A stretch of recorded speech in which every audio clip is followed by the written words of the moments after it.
उन मुद्दों को समझेंगे जिसके अंदर जनहित याचिका ने बड़ा काम किया था। जैसे यहां पर पहला जो एग्जाम्पल हम ले सकते हैं कि बिहार में सजा पूरी होने के बावजूद भी, बिहार में सजा पूरी होने के बावजूद जेल काट रहे, बावजूद भी जेल से कैदियों को रिहा नहीं करने पर न्याय देना, अर्थात उनकी सजा पूरी हो गई थी फिर भी उनको रिहा नहीं किया जा रहा था, तो किसी ने जनहित याचिका की, तो फिर कोर्ट ने डिसीजन दिया कि भाई इनको रिहा करो, इनको यहां पे क्यों रखा है। दूसरा, बंधुआ मजदूरी से संबंधित निर्णय। बंधुआ मजदूरी जिसमें व्यक्ति को काम तो करवाया जाता है लेकिन उसको पैसा नहीं दिया जाता, वो बंधुआ मजदूरी कहलाते। तो ऐसे बंधुआ मजदूरी से संबंधित मामले, ऐसे में कोर्ट ने कहा कि भाई ये सब गलत है और किसी ने जनहित याचिका दायर की होगी कि वहां पर इस तरह से काम हो रहा है, तो कोर्ट ने संज्ञान लिया जनहित याचिका के माध्यम से और इस मामले का निपटारा किया। आपको पता है कि स्कूलों में दोपहर में भोजन दिया जाता है, मिड डे मील, आप 7th क्लास में पढ़ चुके हैं। तो मिड डे मील जैसी जो योजनाएं थी उसके भी आधार में, जैसी योजनाओं का आधार भी जनहित याचिका था, जैसी योजनाओं का आधार भी जनहित याचिका ही था। किसी ने याचिका दायर की थी कि बच्चे स्कूल तो छोड़ रहे हैं लेकिन आप उसके मूल में क्यों नहीं जाते। उसके मूल में यह कि बच्चों के जो गरीब बच्चे हैं वो घर पे काम करेंगे तो उनके घर पे चूल्हा जलेगा, थोड़ा बहुत पैसा आएगा, उनके खाने की प्रॉब्लम है, सबसे ज्यादा उनको खिलाएगा कौन। तो कोर्ट ने कहा कि भाई ऐसा है तो हम स्कूलों में ही क्यों ना भोजन की व्यवस्था कर दें। और देखिए अनुच्छेद 21 जीवन का अधिकार है, लेकिन जीवन के अधिकार में भोजन का अधिकार भी शामिल है, यह भी जनहित याचिका का परिणाम था। अनुच्छेद 21 जीवन का अधिकार है और इस जीवन के अधिकार में ही क्या है, भोजन का अधिकार भी शामिल है। यह कोर्ट ने जब डिसीजन दिया उसके मूल में भी जनहित याचिका थी, क्योंकि आदमी यदि खाएगा नहीं तो जिंदा कैसे रहेगा। तो खाली संविधान में लिख देने से कि जीवन का अधिकार है ये बात सिद्ध नहीं हो जाती है, आपको उनको वो सारी परिस्थितियां देनी होगी, उनको अच्छा भोजन देना होगा, पानी देना होगा, साफ वायु देनी होगी। इसीलिए तो मैं कह रहा हूं, मैंने पिछले इसमें बताया था वीडियो में कि भाई सरकार जब शहर को प्रदूषण मुक्त नहीं कर सकती है तो फिर आप आर्टिकल 21 की रक्षा कैसे कर पाओगे। क्योंकि हवा जो अगर गंदी हो गई, सांस लेकर के आपके फेफड़े जो है वो डैमेज हो गए, आप तो मर जाओगे। तो अनुच्छेद 21 कहां गया आपका। तो साफ हवा, पानी, भोजन, ये सब इसके पार्ट है। ये सारी जो परंपराएं विकसित हुई है उसमें जनहित याचिका का बहुत बड़ा एक अहम योगदान है। इसलिए कहा, इसलिए देखिए इस चैप्टर के अंदर जनहित याचिका को इतना विस्तार से समझाया गया है और इतना टाइम दिया गया है जनहित याचिका को। तो आपको ये सारे जो एग्जाम्पल है हम देख सकते हैं वो लिखने हैं, चाहे वो बिहार में सजा पूरी किए गए जो कैदियों का मामला हो, बंधुआ मजदूरी हो, मिड डे मील जैसी बहुत अच्छी योजना जिसमें बच्चे स्कूल में दोपहर का भोजन खाते हैं और वहीं रहते हैं और वहां पे पढ़ाई करके फिर शाम को घर आ जाते हैं, तो उनके जो पेरेंट्स हैं उनको खाने पीने की जो बच्चों की चिंता नहीं रहती है। तो ये सारी जो बातें हैं वो जनहित याचिका का परिणाम है। अब कई बार क्या होता है, कुछ ऐसे निर्णय भी न्यायपालिका दे देती है जिससे समाज के एक बड़े तबके पर बहुत विपरीत प्रभाव पड़ता है। उसको भी हम समझेंगे 2-3 बिंदुओं में, फिर हम इस चैप्टर को अभी आगे बढ़ाते हैं। पहले आप इसको लिख लीजिए, कभी कभी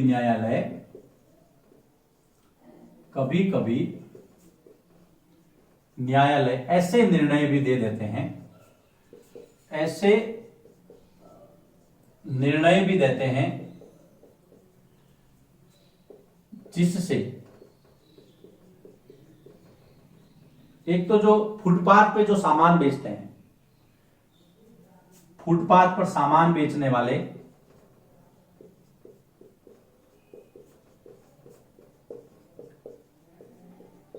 क्योंकि आपने देखा होगा शहरों में जब आप जाते हैं तो लोग फुटपाथ पर सामान बेचते हैं, उससे उनकी आजीविका चलती है ना। जैसे फुटपाथ पर बेचने वाले या फिर कच्ची बस्तियों में रहने वाले,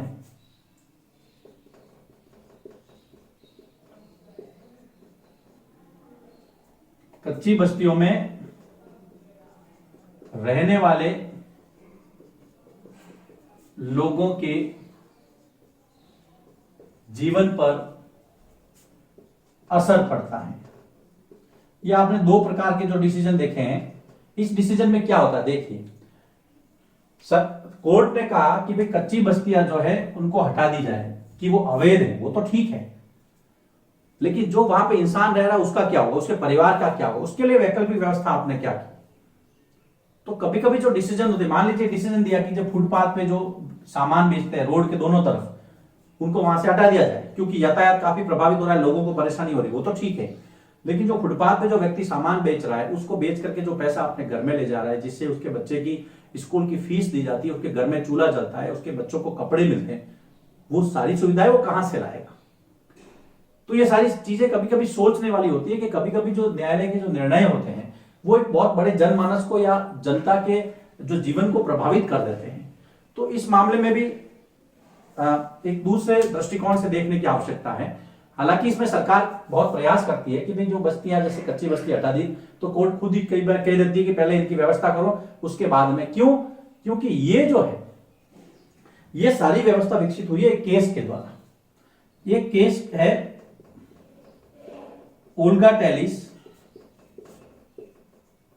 बनाम मुंबई नगर पालिका या मुंबई महानगर पालिका। इस केस को आपको ध्यान में रखना। इस चैप्टर में हमने एक तो पहले सुभाष कुमार वाला केस देखा था, अब हम दूसरा केस देख रहे हैं ओल्गा टेलिस बनाम मुंबई नगर निगम।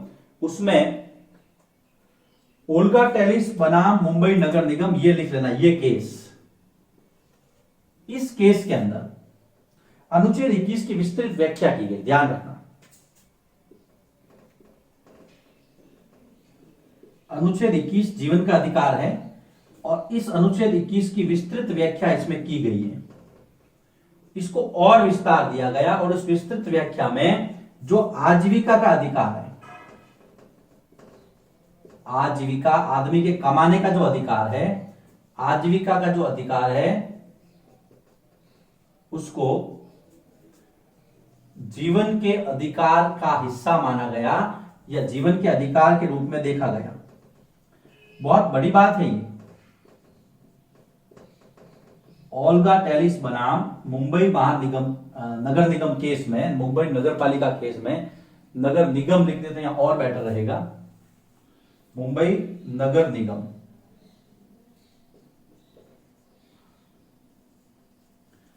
इस केस में क्या हुआ, कोर्ट ने यह कहा कि भाई जो आर्टिकल 21 है वो जीवन की स्वतंत्रता तो है, लेकिन उसका विस्तार कहां तक है, उसका विस्तार आजीविका तक भी है। क्योंकि व्यक्ति अगर कमाएगा नहीं तो खाएगा क्या, खाएगा नहीं तो उसका जीवन कैसे चलेगा, उसका परिवार कैसे चलेगा।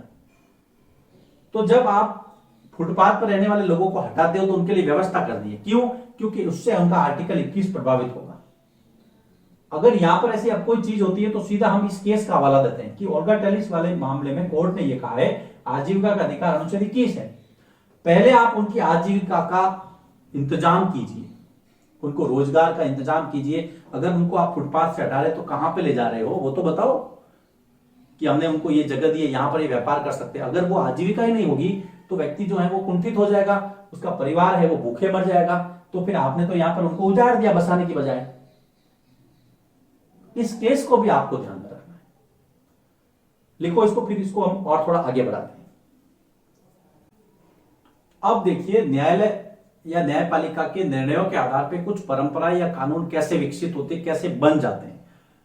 ओल्गा टेलिस वाला जो मामला था उसमें कोर्ट ने कहा कि भाई आर्टिकल 21 जो है वो आजीविका का अधिकार भी उसमें शामिल है, आप उनको ऐसे हटा नहीं सकते। हटाते तो आपको व्यवस्था करनी है, उनको आजीविका देनी है।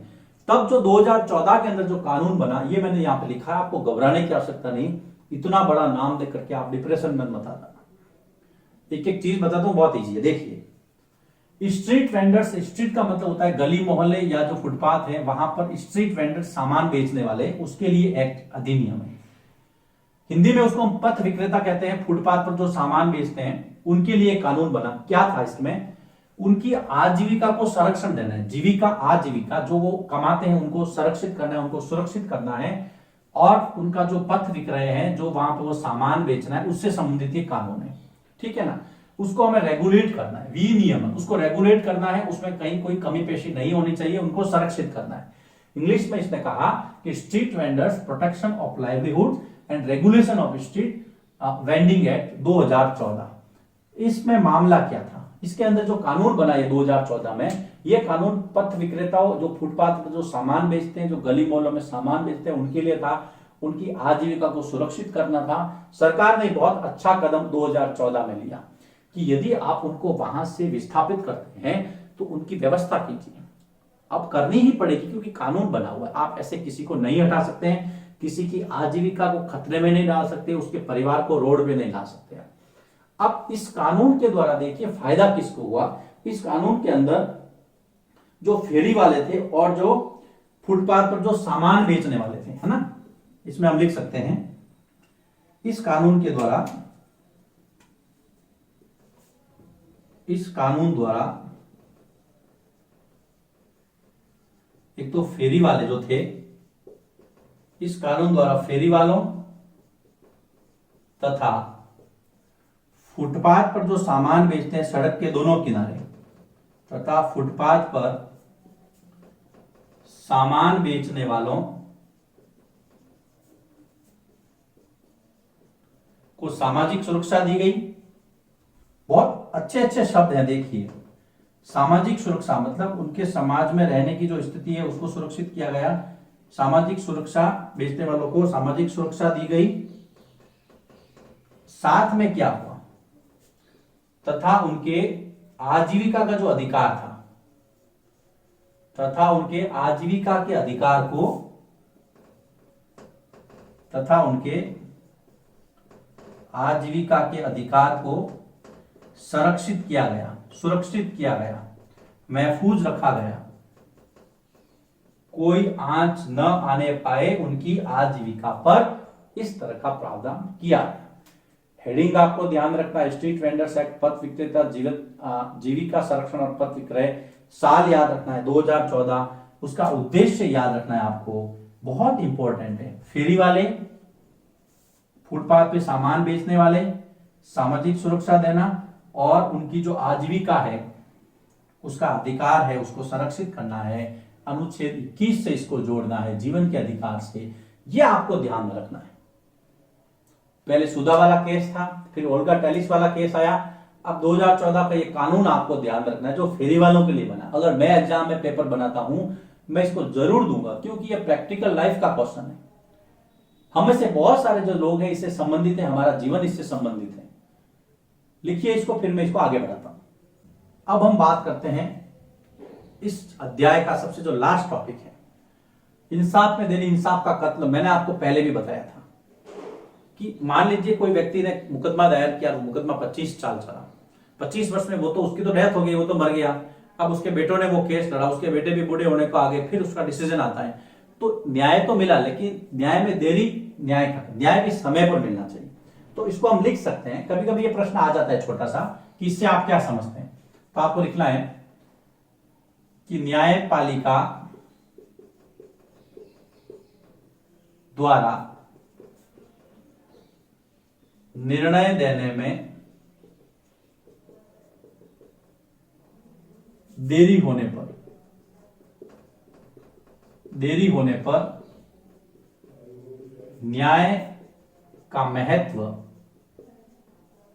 काफी कम रह जाता है। अब रह के क्यों जाता है, क्या प्रभावित होता है? व्यक्ति का पैसा तथा समय काफी खर्च होता है। अनेक मुकदमे ऐसे होते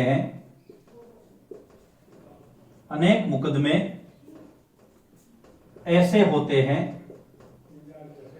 जो पीढ़ियों तक चलते हैं,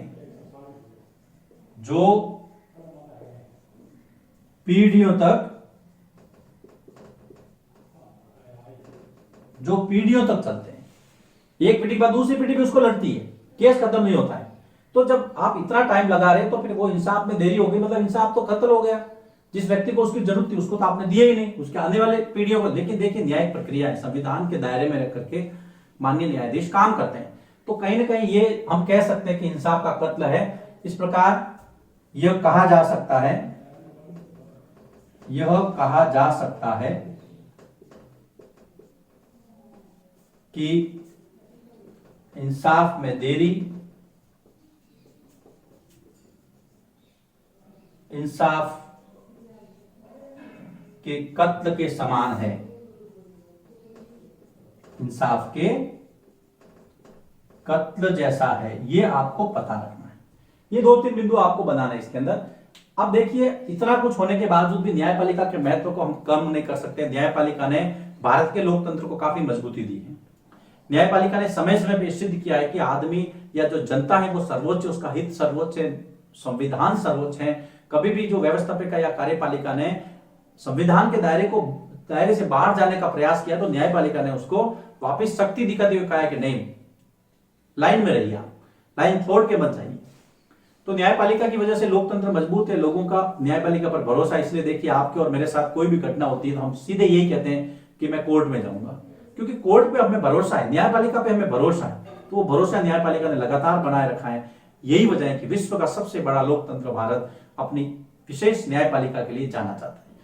इस चैप्टर में हमने बहुत प्रयास किया है आपको सारा कंटेंट देने का, और वो भी सीक्वेंस में। मैं बार बार ये कहता हूं कि नवो एकेडमी की यही विशेषता है कि वो आपको कंटेंट देती है, आपको फील करवाती है कि आप क्लासरूम में बैठे हैं। अदरवाइज आपको यूट्यूब पर बहुत सारे वीडियोस मिल जाएंगे जिसमें पीपीटी चल रही है, जिसमें आपको जो चैप्टर है आपकी एनसीईआरटी का जो बुक है वो बुक चल रही है, और उस बुक में जो है अंडरलाइन कर करके बहुत सारे ऐसे वीडियो आपको मिल जाएंगे। बहुत सारे ऐसे ब्लॉगर्स भी मिल जाएंगे आपको जो पूरी की पूरी पीडीएफ छाप रहे हैं। लेकिन जो कंसेप्ट है वो क्लियर कब होगा, जब आप इस तरह के वीडियो देखेंगे, आप नवो एकेडमी के साथ रहेंगे। इसके बाद में मैं इस न्यायपालिका चैप्टर में एक मैप वाला वीडियो देने वाला हूं, जिसके अंदर हाई कोर्ट की स्थापना, उसका ईयर और उसका जो मुख्यालय वो कहां है। तो यहां पर ये चैप्टर समाप्त होता है। उम्मीद करता हूं आपको ये चैप्टर काफी पसंद आया होगा। फिर भी यदि आपको कोई समस्या है आप मुझे व्हाट्सएप पे, टेलीग्राम पे मैसेज भेज सकते हैं। इसकी जो वर्कशीट है वो हमारी वेबसाइट है जिसका एड्रेस नीचे दिया हुआ है www.navoacademy.in पर आपको मिल जाएगा।